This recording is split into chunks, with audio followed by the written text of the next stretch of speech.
Assalamualaikum warahmatullahi wabarakatuh. Perkenalkan, nama saya Abdul Hamid. Saya di sini akan menjelaskan sedikit tentang apa itu filsafat modern dan siapakah saja tokohnya dan aliran-aliran apa saja yang ada filsafat modern yang akan saya jelaskan bersama dengan rekan-rekan teman-teman kelompok saya. Dimulai dari yang pertama, yaitu apa itu toh filsafat modern itu. Filsafat modern itu mulai ada pada abad ke-16, yang mana terjadi pergeseran pandangan, yang mana sebelumnya yaitu lebih mengedepankan yang namanya teosentris, yaitu menjadikan Tuhan sebagai pusat dari segalanya, yang mana pada abad-abad sebelumnya filsafat abad pertengahan mereka itu lebih fokus pada iman dan akal budi, yang mana pada saat itu dipengaruhi oleh agama. Jadi pada saat abad pertengahan itu, filsafat modern abad pertengahan, mereka lebih mengedepankan, lebih berfokus pada keimanan, akal budi, karena pada saat itu banyak agama-agama yang masih banyak ada. Nah, kemudian setelah abad 15, abad 16 terjadilah pergeseran pandangan yang sebelumnya masih pada teosentris, yaitu Tuhan sebagai pusat dari segalanya, berpindahlah menuju antroposentris, yaitu menempatkan manusia sebagai pusat pengetahuan dan penentu kebenaran. Ya, pada masa modern filsafat, pada masa filsafat modern ini, filsafat tidak lagi sepenuhnya tergantung hanya pada agama, akan tetapi juga menekankan tentang rasionalitas, pengalaman, dan metode ilmiah sebagai sumber utama pengetahuan untuk mencari sebuah kebenaran.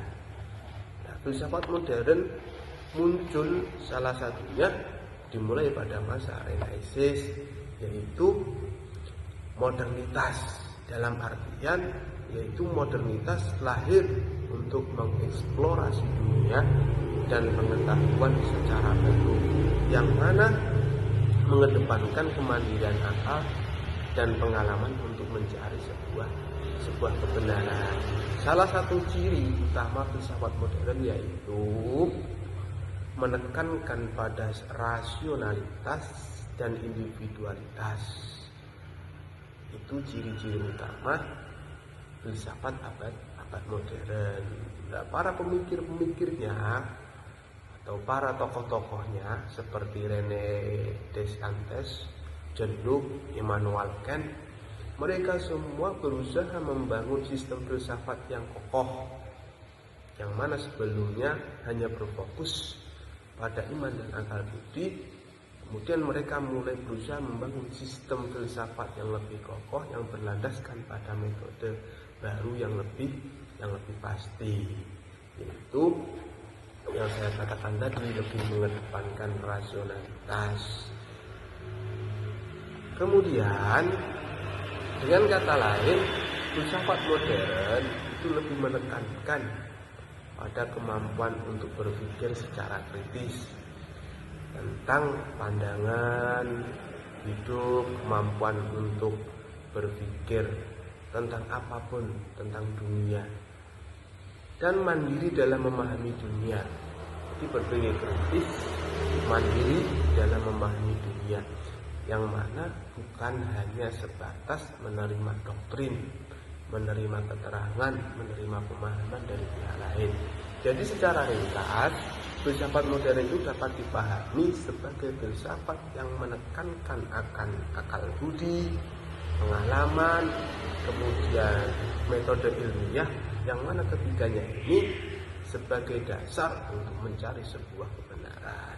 Filsafat modern juga menjadi landasan penting dalam perkembangan ilmu pengetahuan, politik, serta budaya. Oleh karena itu, marilah kita belajar tentang filsafat untuk menambah pemahaman, pengetahuan, serta mencari kebenaran dalam segala hal. Terima kasih, itu pengertian filsafat abad modern dari saya. Untuk yang lainnya akan dilanjutkan oleh teman rekan kelompok saya. Terima kasih. Perkenalkan, nama saya Fahriansyah. Saya di sini akan menjelaskan tentang aliran-aliran filsafat modern. Filsafat modern merupakan perkembangan pemikiran filsafat yang muncul sebagai reaksi terhadap filsafat klasik dan medieval. Aliran-aliran filsafat modern menawarkan perspektif yang beragam tentang kebenaran, pengetahuan, dan realitas. Aliran-aliran filsafat modern: 1. Rasionalisme, menekankan pentingnya akal dan rasio dalam mencari kebenaran. Yang kedua, empirisme, menekankan pentingnya pengalaman dan pengamatan dalam mencari kebenaran. Yang ketiga, idealisme, menekankan pentingnya ide dan konsep dalam mencari kebenaran. Yang keempat, pragmatisme, menekankan pentingnya praktik dan pengalaman dalam mencari kebenaran. Yang kelima, eksistensialisme, yaitu menekankan pentingnya individu dan kebebasan dalam mencari kebenaran. Yang keenam, fenomenologi, yaitu menekankan pentingnya pengalaman subjektif dan kesadaran dalam mencari kebenaran. Yang ketujuh, positivisme, menekankan pentingnya metode ilmiah dan observasi dalam mencari kebenaran. Kesimpulannya, aliran-aliran filsafat modern menawarkan perspektif yang beragam tentang kebenaran, pengetahuan, dan realitas. Setiap aliran memiliki kelebihan dan kekurangan, dan tidak ada satu aliran yang dapat dianggap sebagai yang paling benar. Oleh karena itu, penting untuk memahami dan menghargai keberagaman aliran-aliran filsafat modern. Poin-poin penting: 1. Aliran-aliran filsafat modern muncul sebagai reaksi terhadap filsafat klasik dan medieval. Yang kedua, setiap aliran memiliki kelebihan dan kekurangan. Yang ketiga, tidak ada satu aliran yang dapat dianggap sebagai yang paling benar. Yang terakhir, penting untuk memahami dan menghargai keberagaman aliran-aliran filsafat modern. Sekian. Nama saya Farul Anwar, ingin melanjutkan paparan dari saudara Fahriansyah dan Abdul Hamid mengenai apa saja aliran-aliran filsafat modern. Yang pertama itu rasionalisme, yang mana rasionalisme menekankan akal sebagai sumber utama pengetahuan. Menurut aliran ini, kebenaran dapat dicapai melalui penalaran logis dan deduktif, tanpa sepenuhnya bergantung pada pengalaman indrawi. Nah, di mana pada aliran ini terdapat tokoh. Yang pertama itu René Descartes, yang mana mengembangkan metode keraguan sistematis dan menyatakan Cogito ergo sum, atau aku berpikir maka aku ada, sebagai fondasi pengetahuan. Yang kedua itu ada Baruch Spinoza, yang mana menekankan kesatuan antara Tuhan dan alam, serta penggunaan rasio untuk memahami realitas.